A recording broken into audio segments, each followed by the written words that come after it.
তোমরা যারা জাতীয় বিশ্ববিদ্যালয়ে ভর্তি হয়েছো তোমরা এখন বই কিনবা, তবে নতুন বই নাকি পুরাতন বই, কোন বইটা কেনা উচিত এই ভিডিওতে আমরা ক্লিয়ার করব।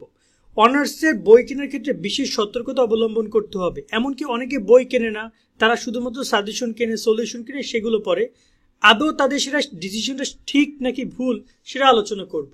এবং এখানে ডিপার্টমেন্ট ওয়াইজ এই যে আমি বই কেনা, পুরাতন, নতুন এবং হচ্ছে সাজেশন, সলিউশন, এটা অনেকটাই চেঞ্জিং হয় ডিপার্টমেন্ট অনুযায়ী। কারণ দেখা যায় যে এক ডিপার্টমেন্টের সবাই বই কেনা দরকার, সাজেশন কেনা দরকার, আরেক ডিপার্টমেন্টে বই কেনা দরকার নেই, সাজেশন কিনলেই হবে। তো চলো আমরা ক্লিয়ার করি নতুন বই নাকি পুরাতন বই এই ব্যাপারটা। তার আগে আমরা সাজেশন এবং বইয়ের ব্যাপারটা ক্লিয়ার করি যে তুমি সাজেশন কিনবা নাকি বই কিনবা।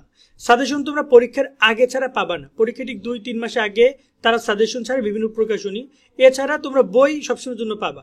এখন তুমি যদি নিয়মিত ক্লাস না করো সেক্ষেত্রে তোমার বই কেনাটা খুব জরুরি না, জরুরি না, সত্যি কথা। সেক্ষেত্রে তুমি সাজেশন কিনে সাজেশনের উপর প্রিপারেশন নিতে পারো। এছাড়া যদি তুমি নিয়মিত ক্লাস করো সেক্ষেত্রে তোমার বই কেনা দরকার। এছাড়া বই যদি তুমি কিনে রাখো, বই তুমি অনেক তথ্য পাবা, অনেক একটা অধ্যায় সম্পর্কে বিস্তারিত তুমি জানতে পারবা। কিন্তু সাজেশনে শুধুমাত্র প্রশ্ন থাকবে, তার অ্যান্সার থাকবে, প্রশ্ন থাকবে, তার অ্যান্সার থাকবে, যার কারণে সাজেশন কিন্তু অনেকটা তথ্যবহুল না, সেখানে সাজেশনই। এখন একটা প্রশ্ন আসছে যে ভাই আমি নতুন বই কিনবো নাকি পুরাতন বই কিনবো। দেখো, জাতীয় বিশ্ববিদ্যালয় সর্বশেষ তথ্য অনুযায়ী তোমাদের সিলেবাস পরিবর্তন হতে পারে এবং বেশ কিছু বিষয় নতুন নতুন যুক্ত হতে পারে। এই জায়গায় সেফ জোনে থাকতে হলে তোমার উচিত হবে নতুন বই কেনা। কিন্তু কিছু কিন্তু রয়েছে, যদি তারা কোনো বিষয় পরিবর্তন না করে, যদি তারা সিলেবাস পরিবর্তন না করে, তাদের আগের সিলেবাস অনুযায়ী পরীক্ষা হয়, তাহলে কিন্তু তোমরা পুরাতন বই কিনতে পারো। এর মধ্যে আবার কথা আছে, পুরাতন বই কিনলে তোমরা অনেকে প্রতারিত হইতে পারো। যেমন পুরাতন বইয়ে তোমার এখানে অনেক সময় পৃষ্ঠা কাটা থাকে, অনেক সময় বিগত সালের প্রশ্ন তোমরা এমনি পাবা না। মানে বিগত সালের প্রশ্ন বলতে রিসেন্ট টাইমের 1-2 বছরের প্রশ্ন, তুমি যদি 2 বছর আগের বই কেনো তাহলে 2 বছরে কিন্তু 2 বছরের কোশ্চেন থাকবে না। এখন জাতীয় বিশ্ববিদ্যালয়ে বিগত সালের কোশ্চেন অনেক ইম্পর্টেন্ট, কেন জানো? কারণ অনেক হুবাহু কোশ্চেন বিগত সাল থেকে কমন পড়ে জাতীয় বিশ্ববিদ্যালয়ের পরীক্ষাগুলোতে, অনার্স ফার্স্ট ইয়ার পরীক্ষা, সেকেন্ড ইয়ার পরীক্ষায়, তাই অবশ্যই বিগত সাল ইম্পর্টেন্ট। এই জায়গায় তোমরা যদি নতুন বই, তোমার যদি সুযোগ থাকে, তোমার উচিত হবে নতুন বই সংগ্রহ করা, নতুন বই কেনা। এতে করে তুমি বিগত সালের প্রশ্নগুলো পাচ্ছ এবং নতুন যে সিলেবাস হচ্ছে সেই বিষয়গুলো তুমি পাচ্ছ। এখন নতুন সিলেবাস যদি পুরোপুরি নতুন সিলেবাস আসে তাহলে বিগত সাল এখানে কোনো ভ্যারি করে না, বাট মনে হয় না যে জাতীয় বিশ্ববিদ্যালয় এতটা পরিবর্তন করবে একই সাথে।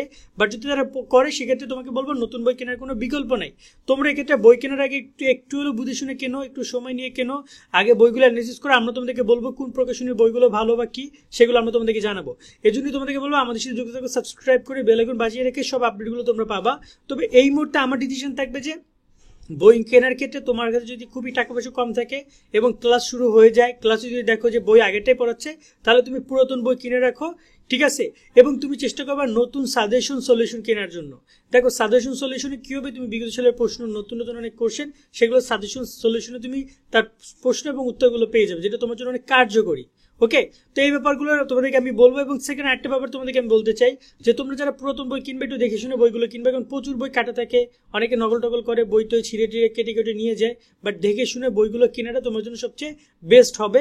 এবং যদি বলি যে যদি টাকা পয়সা থাকে তাহলে উচিত হবে তোমাকে নতুন বই কেনা। এবং যদি তুমি নিয়মিত ক্লাস করো, ক্লাস করলে কিন্তু বইয়ের কোনো বিকল্প নেই, কারণ ক্লাসে কিন্তু সাজেশন দিয়ে পড়ায় না, ক্লাসে পড়াবে বই দিয়ে। এবং তোমাকে যদি একটা অধ্যায় পড়তে, একটা টপিক পড়তে হয়, তোমাকে বই কেন্দ্রিকই যেতে হবে, সবকিছু টিচাররা করাবে, সেক্ষেত্রে তোমাকে বইয়ের কোনো বিকল্প নাই। আমি ওই ক্ষেত্রে বলবো তোমরা অবশ্যই বই এবং নতুন বই কেনার ট্রাই করো, যদি টাকা পয়সা থাকে। আর নয়তো তুমি স্কিপ করে পুরাতন বই কিনতে পারো। এক্ষেত্রে পুরাতন বই ঢাকার নীলক্ষেত, বাংলা বাজার, এইসব জায়গায় বিভিন্ন জায়গায় তোমরা পেয়ে যাবে। বিশেষ করে নীলক্ষেতে তোমরা অনেক পেয়ে যাবা, অনলাইনেও তোমরা অনেক পেয়ে যাবা। সেখান থেকে তোমরা চাইলে নতুন বই, পুরাতন বইগুলো সংগ্রহ করতে পারো, কেমন?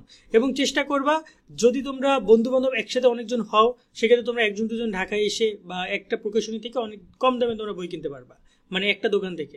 কারণ অনেকে দেখা যায় যে এক এক জায়গা থেকে একজনের বই কিনো, যার কারণে দেখা যায় দাম অনেক বেশি নেয়, বাট বইয়ের দাম কিন্তু অতটা বেশি না।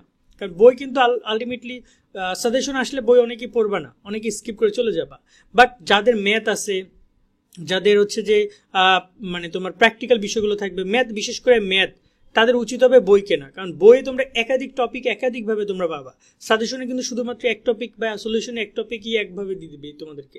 সেক্ষেত্রে বই কেনা তোমাদের জন্য বেস্ট অপশন হবে। এবং নর্মালি প্রাইভেট বা এক্সট্রা ক্লাসেসের ক্ষেত্রেও তোমার বইয়ের কোনো বিকল্প নাই। তো এই বিষয়টার প্রতি খেয়াল রাখবা। আজকের মতো এখানে বিদায় নিচ্ছি। সকলে অনেক অনেক ভালো থাকবা। আল্লাহ হাফেজ।